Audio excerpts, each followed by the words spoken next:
আপোনালোকে গোটেইখিনি গমেই পাইছে যে আমাৰ সমষ্টিত 4খন জিলা পৰিষদৰ সদস্যৰ আসন আছিল।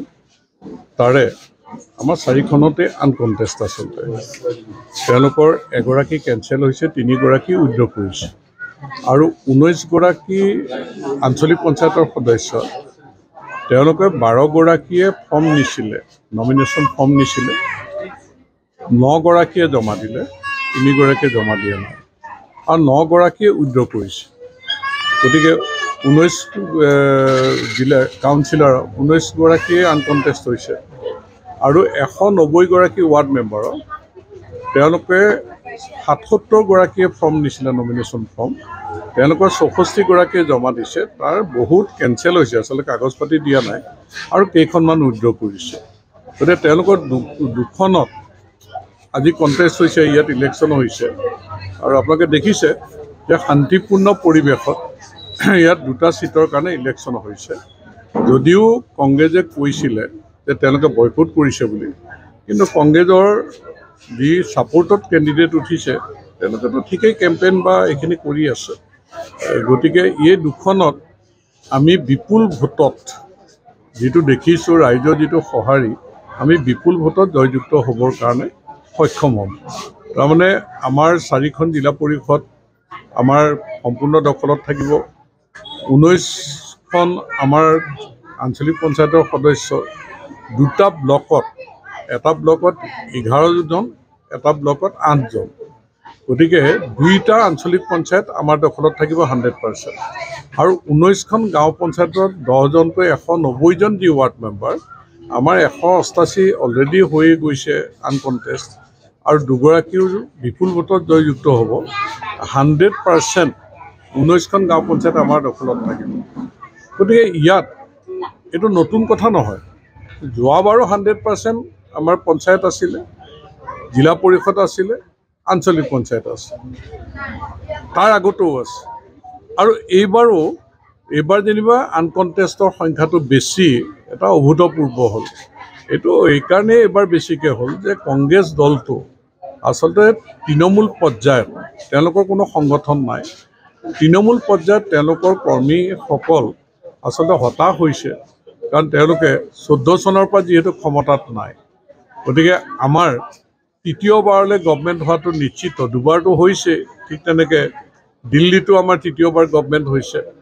সেইকাৰণে তেওঁলোকৰ যিহেতু ভৱিষ্যত নাই, গতিকে কংগ্ৰেছ দলটো বিধ্বস্ত হৈছে আচলতে তৃণমূল পৰ্যায়ত। তেওঁলোকৰ সেই সংবাদ মাধ্যমৰ ওচৰত কৈ থাকিবলৈহে কেইজনমান মানুহ আছে, কিন্তু ফিল্ডত তেওঁলোকৰ মানুহখিনিক ধৰি ৰাখিবৰ কাৰণে, তেওঁলোকক সাহস দিবৰ কাৰণে বা কংগ্ৰেছ দলৰ ভেটি ধৰি ৰাখিবৰ কাৰণে তেওঁলোকৰ কোনো কুচকাৱাজ নাই। তেওঁলোকৰ নিজৰ ভিতৰতো কাজিয়া পেচাল আছেই। তাৰোপৰি টিকেট দিয়াৰ ক্ষেত্ৰত আপোনালোকে সেইবিলাক শুনিছেই, পইচা পাতি কেনেকুৱা সংগ্ৰহ কৰালৈ তেওঁলোকৰ মাজত কাজিয়া পেচাল হৈছে।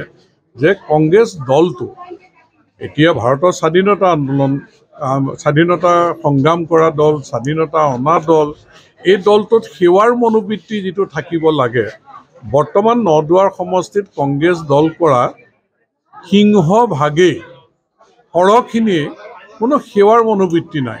সেইকাৰণে তেওঁলোকে একত্ৰিতও নহয়, সেইকাৰণে তেওঁলোকে নিস্বাৰ্থভাৱে কোনো কাম নকৰে।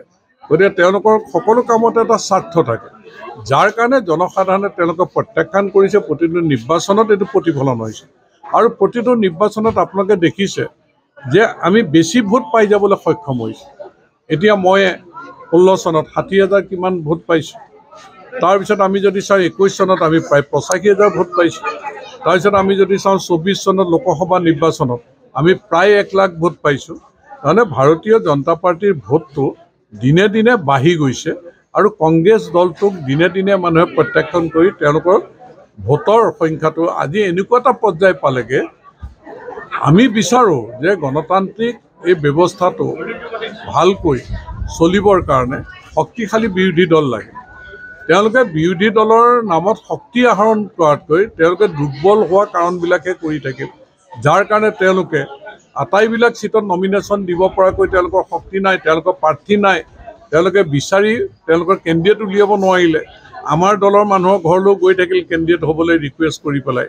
গতিকে এই যে মই আগতে কৈ দিছিলোঁ যে 50% আনকণ্টেষ্ট হ'ব বুলি আচলতে আমি আশা কৰিছিলোঁ 50%, কিন্তু দেখিছোঁ যে ইমানেই বেছি তেওঁলোকৰ দুৰ্বল, তেওঁলোকে আচলতে 100%ই তেওঁলোক ফেইল হৈছে আজিৰ দিনত।